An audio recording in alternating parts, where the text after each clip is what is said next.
Convicted child sex abuser Ghislaine Maxwell is not the victim here.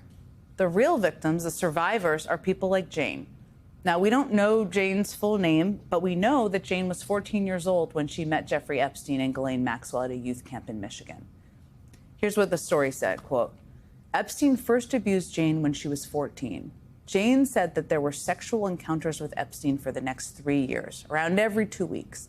Sometimes, Maxwell was in the room during this sexual abuse. There were occasions when Maxwell touched Jane's breasts. Jane is a real survivor. So is Carolyn, who testified that she went to Epstein's home over 100 times from age 14 to 18, where she was told to massage Jeffrey Epstein.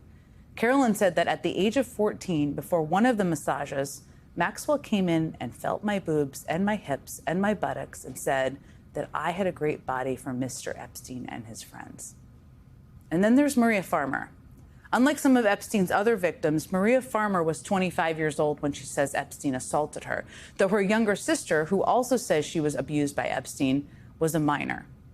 Maria Farmer was an employee of Jeffrey Epstein's at the time. She said that in 1996, she was at the estate of Victoria's Secret CEO Leslie Wexner with Epstein and Maxwell.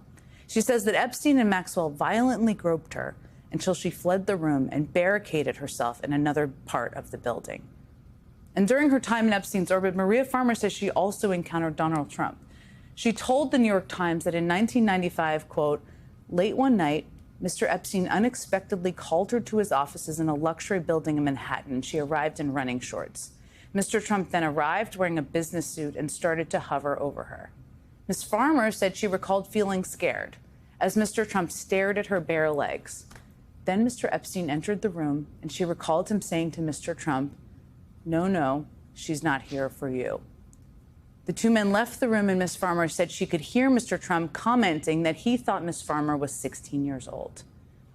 Joining me now is Maria Farmer, along with her attorney, Jennifer Freeman. And before we get started, I just want to say to you, Maria, I think it is incredibly courageous that you are continuing to tell your story in a very, very public way. It cannot be easy, and I'm very grateful for you being here with us tonight. So let me start just there, Maria. Thank you, Jen, for having me. I appreciate it. Absolutely. Let me start by asking you, I mean, this nightmare has followed you for a very, very long time, I mean, decades. And I'm sure that Jeffrey Epstein's reemergence, I mean, all over the news has been incredibly painful. How are you? How are you doing? Yes. How are you digesting all of this?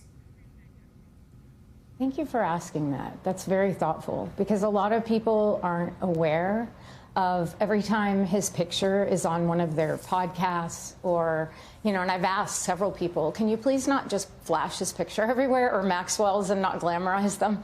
But thank you for asking that, because a lot of people aren't aware that re-traumatizes victims every time we have to see his face. And it's a case that has just never gone away. It just won't go away. And I need your audience to understand that, I reported this almost 3 decades ago. So a lot of people will say, oh, why is she just coming forward now? And they think it's political. And it's not. It's something I've been working on. Pretty much I dedicated all of my youth to this. And so I'm doing it not just for me, but for the victims who are now deceased and the victims that are very much alive. And I want to get justice for all of them. I feel that for my little sister to have gone through what she went through and to have had to testify against Maxwell and then have to suffer, and there are others that I love very much who are suffering this right now about Maxwell, it's completely unacceptable. Why would Maxwell be given a voice when she is a convicted pedophile? It's been very difficult, and I appreciate the question. I appreciate you asking.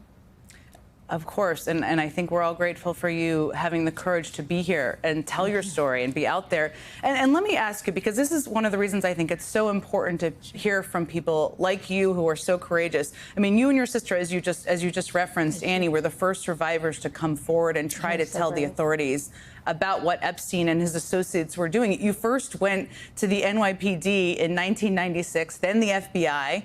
You said you felt like you weren't taken seriously. Right. You've repeated that. I was dismissed.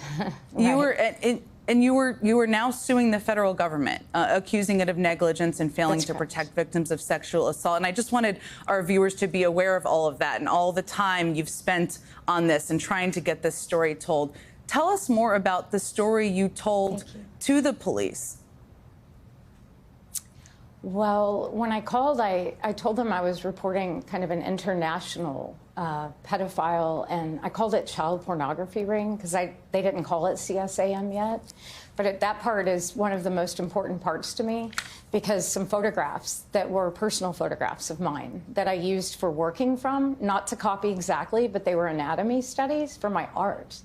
And I was doing these series of paintings for the movie As Good as It Gets. This wasn't for me, it wasn't for Epstein, it was actually for a major producer.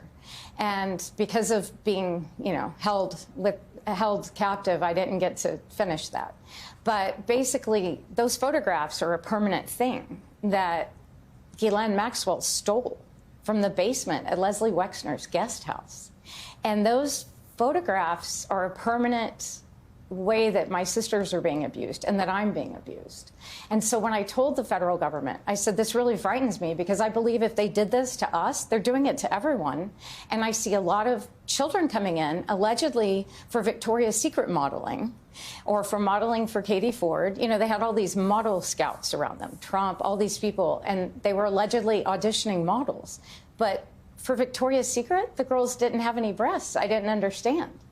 And so basically, it's been very an arduous journey over 29 years of just trying to get people to hear me. So I'm so grateful that you're bringing attention to this evening. No, and we want you to be able to tell all the aspects of your story that it's so important for people to understand. And it wasn't the only, you didn't only go to the FBI and the police back in the 90s. You also had an interview with agents in 2006. And one of our legal correspondents, Lisa Rubin, was able to obtain the FBI's notes from that interview. I'm going to showing some of them right there on the screen. There are a ton of redactions in these notes, as you can see. And I know this was some time ago, but do you remember what you spoke to them about during this interview and what details you shared with them during this interview? Yes. Yeah, so basically, I want to make it really clear, because people don't understand this. My little sister was only 16, and she didn't go to the FBI in '96. I did that. And I protected my family because I didn't want anyone to know how dangerous this was. And so basically, after 1996, they literally just hung up, and I heard nothing for 10 years. And then I got a knock on the door. I was in the woods of North Carolina, and there were these two agents standing there. And Agent Nesbitt Kirkendall said, we're here about your 1996 FBI report. And I was kind of shocked, and it's because I have so much trauma. I was kind of making jokes and trying to give them orange juice and cookies and, just make light of it. And it's so traumatic. Like, my sister was selling products to them. We didn't know what to do with the FBI. We told them the entire story of what occurred with Ghislaine Maxwell being a sexual predator and predating children. She used to say, I need to go get the nubiles at 3 o'clock because the children were getting out of school. And of course, I would ask to quit. And I said, what is this? And she said, no. They're just models for Victoria's Secret, Maria. Just calm down, So basically, there was a lot of gaslighting that occurred. But in 2006, they hunted me down. And they asked me to testify in the federal trial in Florida. And then they gave the sweetheart deal. And so I never testified. And then when it came time to testify in this trial, I actually was in ICU and chemotherapy. And a lot of people say, she didn't even get to testify. And I'm like, because I was incapacitated. But my sister did testify, and my mother. And our stories have never changed. They're very credible. I did not realize that. I just want my files. Of course you do. And I didn't realize about your health journey, too. You've been through a tremendous amount.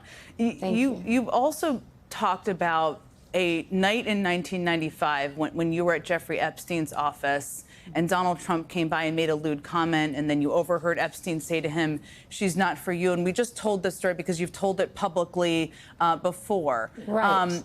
And in response to that, and I want to ask you about that, but I just wanted to note that in response to that, a White House spokesperson responded saying, this is recycled old fake news of the highest order that was already peddled more than 6 years concocted by Democrats and the liberal media, just like they did with the Russiagate scandal, which was just proven today. The president was never in his office. The fact is that the president kicked him out of his club for being a creep. There is a lot packed in there, similar themes we've seen in other statements, I will say, but it's about you. What is your response to that? Right. So, first of all, that's so insulting and disingenuous because I reported this in 1996. And I have to say, like, Donald Trump was a Democrat when I reported him. So him saying that this was a Republican thing, this is not a partisan thing. This is pedophilia. Anyone can be a pedophile.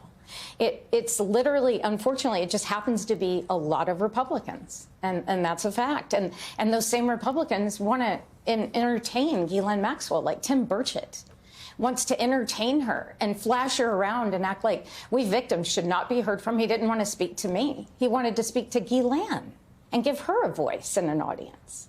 And my little sister is one of her victims, and so am I. So this is so damaging. And yes, I'm fighting 2 cancers, so I would like to be able to retire and have my FBI reports so that I can help bring accountability to everyone. It's not just me. I have the weight of all the young women on my shoulders right now. You certainly do, and I am, again, grateful for you being here. We have to sneak in a very quick break. Jen. I have more questions for you. Okay. I hope you don't mind sticking around. Okay. Both you and Jennifer, Not thank at you so all. much. Thank you. We'll be right back.